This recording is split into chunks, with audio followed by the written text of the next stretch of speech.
Hello, today we're going to make gingerbread cookies. So let's get started. Right here, what the ingredients that you're going to need for the dry ingredients flour mixture would be 3 cups of flour, all-purpose flour. Right here you have 1½ teaspoons of baking powder, 3/4 of a teaspoon of baking soda. You have 2¼ teaspoons of ground ginger. If you want more of a ginger spicy taste, then you can add a little bit more. I'd say 1/2 teaspoon to 3/4 of a teaspoon more. Here we have 1/4 teaspoon of ground cloves. Here is 2 teaspoons of ground cinnamon. And right here we have 1/2 teaspoon of salt. We're going to mix all the dry ingredients together in this bowl and set it to the side.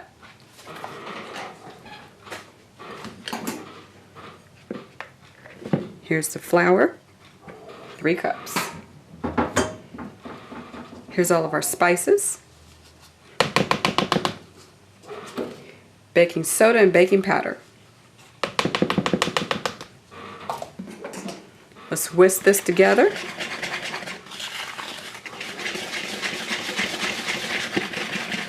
And set this to the side.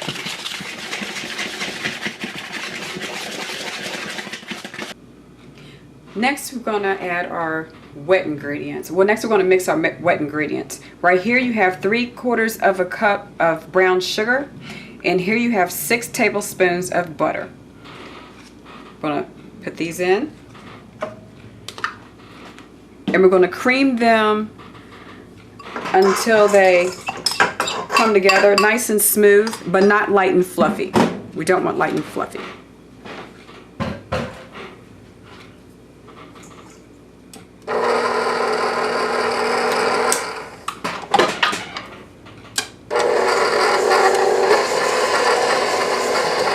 This will take a couple of minutes.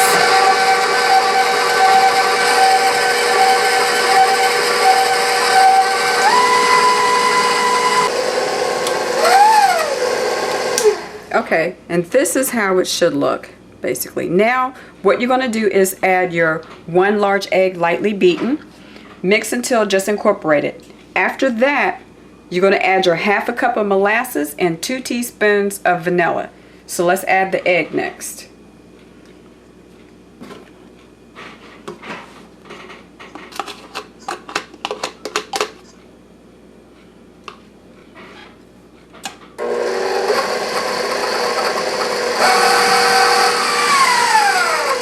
Okay, next we're going to add, move that out the way, our 2 teaspoons of vanilla.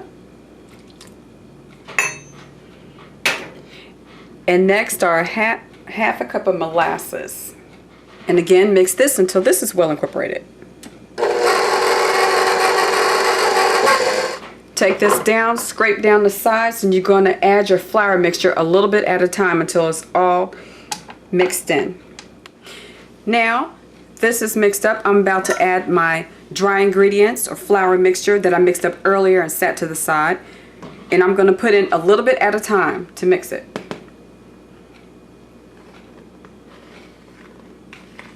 And try not to mix it too fast. Just basically stir it in. Your mixer should have a stir option right here. Just stir it in. The max I would turn it to would be 2.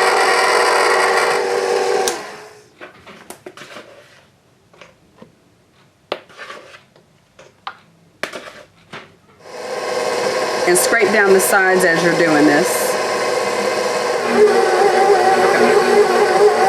Okay, now this is what it should look like. Take this down, scrape off all the gingerbread, and put it on your surface. You can roll it out into cookies. Alright, so here's your mixture. And before you roll it out, you want to put some flour on your surface. And then put your mixture onto your cutting board, well, onto your surface. Then you want to use your rolling pin and roll it out to 1/4 inch thickness.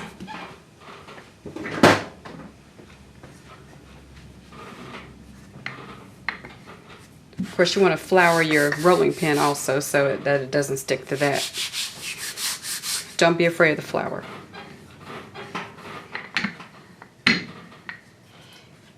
And looking at this, this is about right. And so you get your cookie cutter and start cutting out your cookies and put them on your baking sheet. And you line them up on your baking sheet. And I have a silicone mat. This works great when you're baking things, especially cookies. When we come back, I'll have them all out so we can put them in the oven. Okay, so now we have our gingerbread cookies on our sheet, and I use this cutter. These cutters, you can get these from Dollar Tree for like a set of 6 for $1. So, or use metals, whatever you have. Okay, I'm about to put these in a 375-degree preheat oven for 7 to 10 minutes. Set closer to the 7 to 8 minute if you want them soft, or closer to the 9 or 10 minute if you want them a little bit more crispy. Okay, so now the gingerbread cookies are done, and I baked these for about 9 minutes. And this is how they turned out. And with this cookie cutter, I made 33 cookies. This is about 3 inches. Now, with 9 minutes, let's break a cookie. All right, so you have a little bit of crispness, not a lot of chewiness, but still looks good. And now they're ready to decorate. So thank you, and check out our other videos, our other great videos that we have. Thank you.